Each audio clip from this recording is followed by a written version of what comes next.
আজি NIA এটা nation wide কেম্পেইনত জেইছ মহম্মদৰ লগত জড়িত বহুবিলাক উগ্ৰপন্থীক গ্ৰেপ্তাৰ কৰিছে।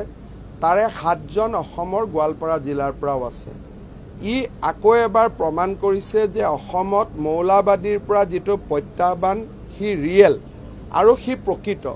বহুত সময়ত এইবোৰ কথা ক'লে এছাম মানুহে আমাক তুলুঙা কৰে, কিন্তু বাৰে বাৰে প্ৰমাণ হৈ আহিছে যে আমি যি কথা কৈ আছোঁ সেইটোৱে সঁচা।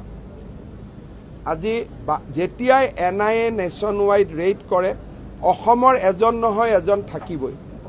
অসমত যে মৌলবাদী শক্তি সোমাই আছে আৰু তাৰ পৰা যে আমি সাৱধান থকাৰ প্ৰয়োজনীয়তা আছে।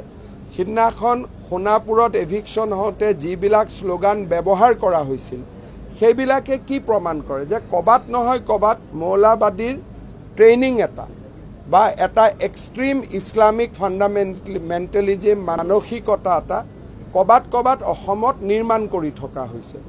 কচুতলিৰ ঘটনা আৰু যোৱাকালিৰ এৰেষ্ট, এইবিলাকে এইটোৱে প্ৰমাণ কৰিছে যে অসমত অহা 10-15 বছৰ পিছত আমাৰ খিলঞ্জীয়া মানুহসমূহে গভীৰ অনিশ্চয়তাত বাস কৰিব লাগিব আৰু আমাৰ কাৰণে জীৱন ধাৰণ কৰাটো ইয়াত বহুত মুস্কিল হ'ব।